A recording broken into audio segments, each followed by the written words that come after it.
अगर आप beginner DJ हो और या फिर आप डीजेइंग स्टार्ट करने का प्लान कर रहे हो और आपको पता नहीं कि आपको डीजेइंग किस तरह से स्टार्ट करना चाहिए, कैसे अप्रोच करना चाहिए, कहाँ जाना चाहिए, तो ये वीडियो आपके लिए है। So hello, welcome back to my channel mix with DJ Kevin. और आज के इस वीडियो में हम बात करने वाले हैं, अगर आप डीजेइंग स्टार्ट करना चाहते हैं तो आप क्या कर सकते हो, किन इक्विपमेंट्स की आपको सबसे ज़्यादा ज़रूरत होगी, क्या चीज़ इंपॉर्टेंट है डीजेइंग में और क्या इंपॉर्टेंट नहीं है, क्या आपको कोर्स करना चाहिए या नहीं करना चाहिए। तो बहुत सारी ऐसे कन्फ्यूजन्स होती है जब आप डीजेइंग स्टार्ट करना चाहते हो कि क्या होगा, कैसे होगा, फैमिली नहीं मानती है। सब बहुत लोगों का ये प्रॉब्लम होता है कि फैमिली नहीं बोलती है उनको करने के लिए।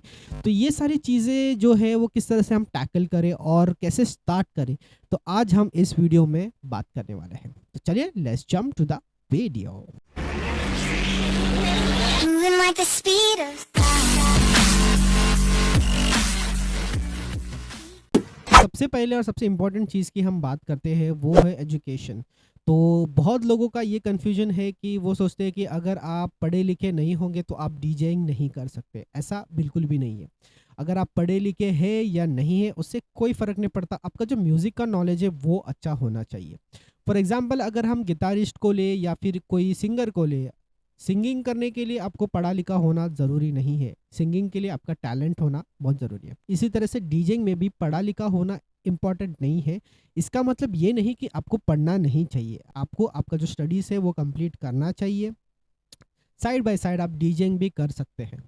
तो ऐसा नहीं है कि आपको स्टडीज़ छोड़ के आपको कंप्लीटली डीजेइंग करना चाहिए। आप आपका जो स्टडीज़ है, आपका जो भी प्लान्स है, जो भी गोल्स है, वो भी आप रखिए साइड में और डीजेइंग भी आप कर सकते हैं। देखिए डीजेइंग एक ऐसा चीज़ है जो आप दिन भर काम करने के बाद भी आप रात को आप डीजेइंग प्ले कर सकते हैं। तो ऐसा बिल्कुल भी मत सोचिए कि अगर आप एक करियर करते हो, करियर सिलेक्ट कर लेते हो तो आप डीजेइंग नहीं कर पाओगे। आप कर सकते हो, आपको बहुत टाइम मैनेजमेंट करना होगा इस चीज़ को करने के लिए। लेकिन अगर आपको हॉबी है, आपको करना है, आपके दिल में इच्छा है ये चीज़ को करना, तो आपको दोनों चीज़ को मेंटेन करना होगा। क्योंकि डीजेइंग एक ऐसा प्रोफेशन है जहाँ पर आपको कोई गारंटी नहीं देता कि आप आज काम कर रहे हो, कल आपके पास काम नहीं होगा। तो इसका कोई गारंटी नहीं है। तो रिस्क ना उठाइए।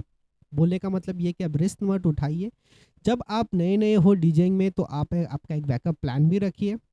जब आपका डीजेइंग करियर अच्छा चलने लगेगा, और डीजे करियर ऐसा है वो चलता है लेकिन उसको टाइम लगता है, काफ़ी टाइम लगता है। ऐसा नहीं कि आप फट से आपने कोर्स कर लिया या आपने सीख कहीं से सीख के आप प्ले करने जा रहे हो तो आप फटाक से आपको जॉब मिल जाएगा 20, 25, 30 हज़ार, ऐसा नहीं है। आपको टाइम लगेगा एक्सपीरियंस लेने के लिए, क्योंकि डीजेइंग में एक्सपीरियंस है वो सबसे ज़्यादा मैटर करता है। तो ये चीज़ का ध्यान रखिए, आपका एक बैकअप प्लान भी रखिए। और DJing as a part time आप स्टार्ट कर सकते हो, पार्ट टाइम डीजेइंग कर सकते हो। अगर आप पढ़ाई कर रहे हो तो आप पढ़ाई करते वक्त आप पार्ट टाइम डीजेइंग कर सकते हो, जिससे कि आपको आइडिया आ जाएगा कि डीजेइंग करियर में आप कहाँ पर जा रहे हैं। तो दूसरी चीज़ की हम बात करते हैं वो है आपको डीजेइंग में क्या क्या इक्विपमेंट्स की सबसे ज़्यादा ज़रूरत होती है।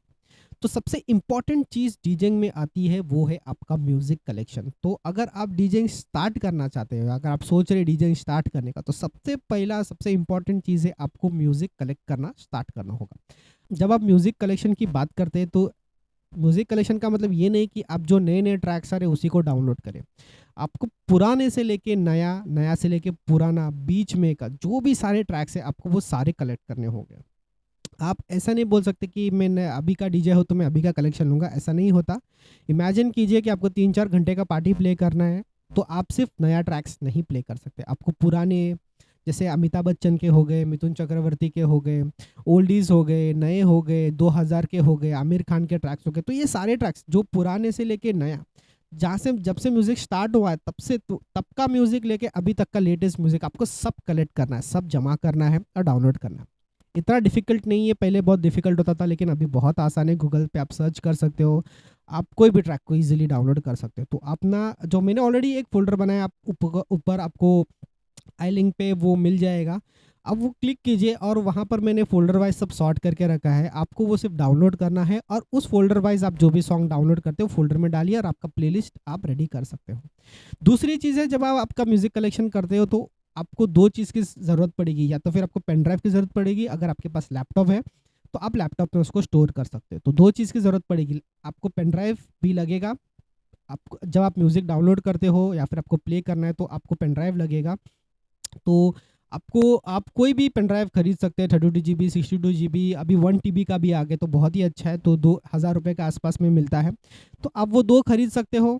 1 टीबी का 500-500 जीबी का पेन ड्राइव्स मिलता है, आप वो बाय कर सकते हो और उसमें आपके जस्ट जो कलेक्शन है वो स्टोर करके रख सकते हो। फोल्डर वाइज ही रखना है, ऑर्गेनाइज करके रखना है। जब आप ट्रैक्स डाउनलोड भी करते हो तो आपको ऑर्गेनाइज करना, जैसे आप कोई ओरिजिनल ट्रैक डाउनलोड करते हो तो आप उसको ओरिजिनल फोल्डर में डालेंगे, रिमिक्स करेंगे तो आप रिमिक्स में डालेंगे। ओल्डीज हो गए जैसे कि अमिताभ बच्चन हो गया या फिर मिथुन चक्री, राजेश खन्ना टाइप जब म्यूजिक होता है वो होगा तो वो आप उसको ओल्डीज में डालेंगे। पंजाबी ट्रैक्स हो गए तो आप उसको पंजाबी फोल्डर में डालेंगे, पंजाबी रिमिक्स है तो पंजाबी रिमिक्स के फोल्डर में डालेंगे। वेडिंग कलेक्शन का एक अलग फोल्डर होगा।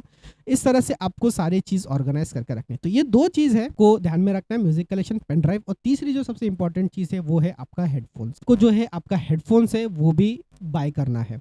आपको हेडफोन्स भी लगे, क्योंकि जब आप डीजेइंग करने जाते हो तो आप कंट्रोलर नहीं भी रहेगा तो भी कोई प्रॉब्लम नहीं है, क्योंकि कंट्रोलर नॉर्मली जब आप प्ले करने जाते हो तो कंट्रोलर तो होता ही है, लेकिन हेडफोन्स आपको कोई प्रोवाइड नहीं करेगा। तो आपके पास हेडफोन्स और आपका music collection, pen drive, laptop, hard drive जो भी है वो आपको आपके साथ कैरी करना होगा। तो ये दो चीज़ है, मतलब 2 से 3 चीज़ें बहुत इंपॉर्टेंट है डीजेइंग में। अगर आप डीजेइंग कर रहे हो, आपका पेन ड्राइव या फिर आपका लैपटॉप, हार्ड ड्राइव और आपका हेडफोन सबसे इंपॉर्टेंट है। अगर आपके पास हेडफोन्स नहीं है तो आप प्ले नहीं कर सकते, क्योंकि आप कहीं पर भी प्ले करने जाएंगे तो कंट्रोलर तो होगा, प्लेयर होगा, सब कुछ होगा, लेकिन आपको हेडफोन्स कोई प्रोवाइड नहीं करेगा और म्यूज़िक है वो भी कोई प्रोवाइड नहीं करेगा।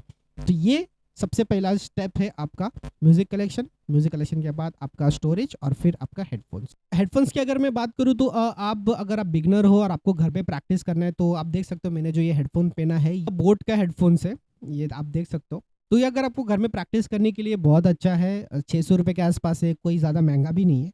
तो ये बहुत अच्छा हेडफोन है, घर पे आप प्रैक्टिस कर सकते हो, बजा सकते हो, अपने होम थिएटर में लगा के प्रैक्टिस कर सकते हो। तो ऐसा ज़रूरी नहीं है कि आपको महंगा हेडफोन्स ही खरीदना है, आप कोई भी हेडफोन्स खरीद सकते हैं अच्छा बजट में घर पे प्रैक्टिस करने के लिए। लेकिन अगर आप बाहर प्ले करने जाते हो तो ये हेडफोन्स काम नहीं आएगा, क्योंकि जिस टाइप का म्यूज़िक, जिस टाइप का साउंड सिस्टम लगा होगा वहाँ पर जब आप ये हेडफोन पहनेंगे तो आपका हेडफोन का साउंड सुना ही नहीं देगा, आप क्या बज रहा है हेडफोन में, क्योंकि जो साउंड सिस्टम है वो लाउड होगा। तो उसके लिए आपको थोड़ा अच्छा क्वालिटी का आप हेडफोन्स बाय कर सकते हो। बहुत सारे हेडफोन्स, हरक्यूलिस डीजेस का भी हेडफोन्स आ चुका है, बहुत सारे मार्केट में हेडफोन्स है। तो आप जस्ट जब भी बाय करेंगे तो आप चेक करना कि डीजे हेडफोन्स लिखा हो। डीजे हेडफोन्स लिखा हो तो इसका मतलब ये डीजेइंग के लिए खास बनाया गया है। तो वो चीज़ का आपको ध्यान रखना है और एक अच्छा हेडफोन उस टाइप का बाय कर ले। अगर आप अभी आप बिगनर हो, आप सीख रहे हो और आप घर में प्रैक्टिस करते हो तो आपके लिए ये 600 रुपये का हेडफोन भी बहुत अच्छा है, क्योंकि मैं इसमें घर में ये हेडफोन से मैं प्रैक्टिस करता हूँ तो मुझे कोई दिक्कत नहीं आती है इसमें। लेकिन अच्छा है, तो बजट में है आप, तो आप बजट वाइज आपका जो इक्विपमेंट्स है आप बाय कर सकते हो। तीसरी चीज़ आती है, आपको कोर्स करना चाहिए या फिर आपको खुद सीखना चाहिए। तो ये दो चीज़ बहुत ही कॉम्प्लिकेटेड है और डिपेंड करता है कि आपका बजट क्या है, आपको स्पेंड करना है या नहीं करना है।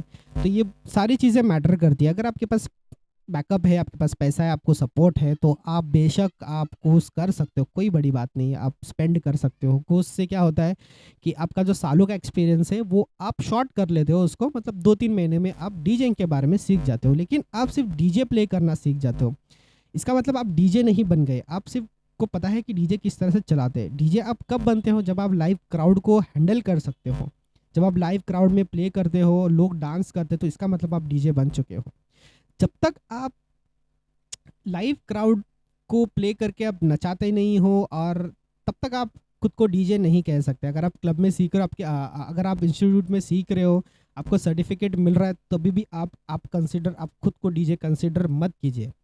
जब तक आप क्राउड के लिए प्ले नहीं कर, जब तक क्राउड हैंडल नहीं कर लेते हो, कोई भी क्राउड हो, जब तक आप उसको हैंडल नहीं कर लेते हो एक दो पार्टी करके, तब तक आप खुद को डीजे नहीं कह सकते। तो जी हाँ, अगर आप कोर्स करना चाहते हैं तो आपका जो टाइम है वो शॉर्ट ड्यूरेशन आपका शॉर्ट हो जाएगा।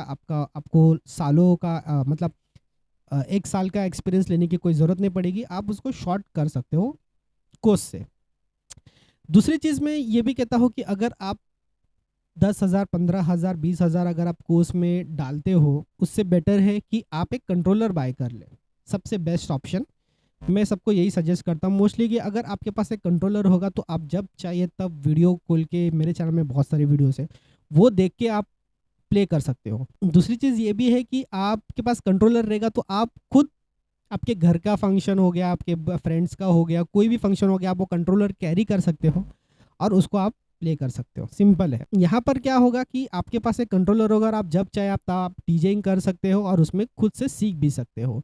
यूट्यूब पे बहुत सारे वीडियो से सीखने के लिए आप वहाँ से सीख सकते हो। तो ये एक अच्छा ऑप्शन है कि आप कोर्स करने से अच्छा आप कंट्रोलर भी बाय कर सकते हो, लेकिन ये कम्प्लीटली आप पे डिपेंड करता है कि आपको करना क्या है। अगर आप बजट में टाइट हो तो आप सोच सकते हो कि आपको कोर्स करना चाहिए या फिर आपको एक कंट्रोलर बाय करना चाहिए, क्योंकि दोनों अगर आप मिला के देखें तो आपको 10,000 15,000 के आसपास में कोर्स आता है। तो उसमें आप 10-15 हज़ार में सेकेंड हैंड में कोई भी अच्छा कंट्रोलर खरीद सकते हो, जैसे कि हरकुलिस का कंट्रोलर है वो भी आप बाय कर सकते हो। तो ये आपके ऊपर डिपेंड करता है कि आपको इसको किस तरह से यूटिलाइज करना है। तीसरी चीज़ आती है कि लोग पूछते हैं कि कंट्रोलर बाय करना चाहिए, सीडीजेस बाय करना चाहिए, कौन सा कंट्रोलर बाय करना चाहिए। तो आप लोगों को मैं एक चीज़ बताना चाहता हूँ कि कंट्रोलर सस्ता आता है, 10,000 15,000 7,000 10,000 के आसपास में कोई भी कंट्रोलर जाता है। लेकिन आपको एक चीज़ का ध्यान रखना है, कंट्रोलर तो सस्ता आता है। एक चीज़ का ध्यान रखना है, कंट्रोलर तो सस्ता आता है, लेकिन उसके साथ में उसको चलाने के लिए आपको लैपटॉप लगेगा। और लैपटॉप का प्राइस 20 30 40 20,000 का लैपटॉप तो मोस्टली चलेगा ही नहीं। कम से कम 30,000 के आसपास का आपको लैपटॉप लगेगा। तो ये भी चीज़ आपको ध्यान में रखना है, जब आप कंट्रोलर खरीदते हो तो आपको एक लैपटॉप की भी ज़रूरत पड़ेगी। अगर इनकेस आपके पास ऑलरेडी लैपटॉप है तो फिर कोई प्रॉब्लम नहीं है, तो आप कंट्रोलर बाय कर सकते हो। लेकिन अगर आप कंट्रोलर लेने का सोच रहे हो तो आपको उसके साथ में लैपटॉप भी लेना होगा। तो ये कंप्लीटली आप पे डिपेंड करता है कि आपको कौन सा लैपटॉप लेना है, कैसे लेना है। प्लस जब आप कोई भी कंट्रोलर खरीदते हो तो आपको चीज़ का ध्यान रखना है कि वो किस सॉफ्टवेयर के साथ में आता है, ये भी आपको ध्यान रखना है। मोस्टली देखिए अभी 3 सॉफ्टवेयर है जो सबसे ज़्यादा चलते हैं, वो है रिकॉर्ड बॉक्स और रिकॉर्ड बॉक्स हो गया, वर्चुअल डीजे हो गया और सराटो हो गया। तो ये 3 सॉफ्टवेयर है जो मार्केट में अभी अच्छे इसमें चल रहे हैं। बाकी कोई भी सॉफ्टवेयर डीजेइंग में हम यूज़ नहीं करते। तो जब भी आप कोई भी कंट्रोलर खरीदेंगे तो आपको ये चेक करना है कि ये जो कंट्रोलर है ये सॉफ्टवेयर के साथ में चलता है कि नहीं चलता है। इंटरनेट पे बहुत डेटाबेस है, आपको वहाँ पर पता चल जाएगा कि ये कंट्रोलर वहाँ पर इसको सपोर्ट करता है कि नहीं। तो जब भी आप बाय करेंगे तो ये चीज़ का भी आप ध्यान रखें कि ये सॉफ्टवेयर किसको सपोर्ट करता है और किसके साथ चलता है। जैसे कि हरक्यूलिस का डीजे जूस करके सॉफ्टवेयर आता है, तो वो उसका सॉफ्टवेयर है, लेकिन प्रोफेशनली इसको कोई यूज़ नहीं करता। तो ये चीज़ का आपको ध्यान रखना है। लेकिन डीजे जूस जो है, जो हरक्यूलिस से वर्चुअल डीजे के साथ में चलता है, तो यहाँ पर आपको प्लस पॉइंट मिल जाता है। तो ये चीज़ भी आपको ध्यान रखना है। और एक चीज़ मैं आपको बताना चाहूँगा कि अगर आपको लैपटॉप भी खरीदना है और कंट्रोलर भी खरीदना है, तो उससे बेटर है कि आप थोड़ा हाई एंड में जाए। जो पायनियर के प्लेयर्स है या फिर हरक्यूलिस के प्लेयर है, जो बिना लैपटॉप के चलते पेन ड्राइव लगा के, तो उसमें आप पेन ड्राइव भी लगा सकते हो, आपका लैपटॉप भी कनेक्ट कर सकते हो, प्लस आप उसको बिना लैपटॉप के भी आप उसको चला सकते हैं पावर सप्लाई में कनेक्ट करके। तो आप अगर दोनों को कंबाइन करेंगे, लैपटॉप को और कंट्रोलर कंबाइन करेंगे, तो 40-50 हज़ार के आसपास में आता है। तो आप और 10-15 हज़ार रुपये डालेंगे तो आपका एक अच्छा स्टैंड अलोन कंट्रोलर मिल जाएगा, जो आप लैपटॉप से भी कनेक्ट कर सकते हो, पेन ड्राइव से भी कनेक्ट कर सकते हो। तो ये भी चीज़ आपको ध्यान में रखना है। आप स्पेंड कर रहे हो, सोच समझ के स्पेंड कीजिए कि आपको कहाँ पर डालना है, अच्छा इन्वेस्ट कीजिए। ऐसे ही मत यहाँ पर कहीं पर कंट्रोलर चाहिए, DDJ 400 चाहिए, फिर ऐसा मत कीजिए। सोच के इन्वेस्ट कीजिए कि ये पैसे में इतना मिल रहा है और थोड़ा डालूंगा तो मुझे ये और अच्छा मिलेगा। प्लस अगर आपको कोई भी कंट्रोलर कुछ भी बाय करना है, आप फेसबुक मार्केट प्लेस में जा सकते हैं, OLX पे जा सकते हैं। वहाँ पर बहुत लोग हैं जो अपना कंट्रोलर है, अपना CDJs है, वो बेचते हैं, तो वहाँ पर भी आपको वो अवेलेबल मिल जाएगा। अभी सबसे लास्ट और सबसे इम्पोर्टेंट टॉपिक की मैं बात करता हूँ, वो है कि जॉब, डीजेइंग में जॉब कैसे मिलता है। तो ये बहुत ही कॉम्प्लिकेटेड और बहुत ही कंफ्यूजिंग सा चीज़ है। लेकिन बहुत सारे लोग हैं जो मुझे अभी भी पूछते हैं कि डीजेइंग में जॉब कैसे मिलता है, डीजे में जॉब कैसे ढूंढे। तो देखिए बात ऐसी है, अगर आप जब कोर्स भी करते हो तो मोस्टली तो कोई बोलता नहीं है कि आपको हम जॉब दे देंगे करके, जॉब नहीं मिलता है ऐसे। उसके लिए बहुत स्ट्रगल करना पड़ता है स्टार्टिंग में, तो यहाँ वहाँ छोटा मोटा जॉब करना होगा। तो बहुत लोग कहते हैं कि मेरे पास सर्टिफिकेट है, लेकिन आपको एक चीज़ बताना चाहता हूँ कि सर्टिफिकेट पे जॉब नहीं मिलता, नहीं मिलता। आपको एक अच्छा क्लब में नहीं मिलेगा अगर आपके पास सर्टिफिकेट भी होगा। अगर सर्टिफिकेट है तो आपको छोटा मोटा जगह पे जॉब मिल सकता है, जहाँ पर कोई डांस नहीं करता, सिर्फ लोग सुनने के लिए आते हैं म्यूज़िक। तो वहाँ पर आपको 5 से 8 हज़ार रुपये के आसपास आपको स्टार्टिंग में मिल जाता है। तो वहाँ पर आप सीख सकते हो। वहाँ पर आप जब आपका म्यूज़िक का लेवल डेवलप होगा, आपको क्राउड समझ में आएगा, वहाँ पर कोई डांस नहीं करेगा, लेकिन फिर भी आपको आपका बेस्ट म्यूज़िक प्ले करना है, जिससे कि लोग नेक्स्ट टाइम भी आए, सोचे और बोले कि अरे भाई ये डीजे बहुत अच्छा म्यूज़िक प्ले करता है, हम लोग वहाँ जाते हैं।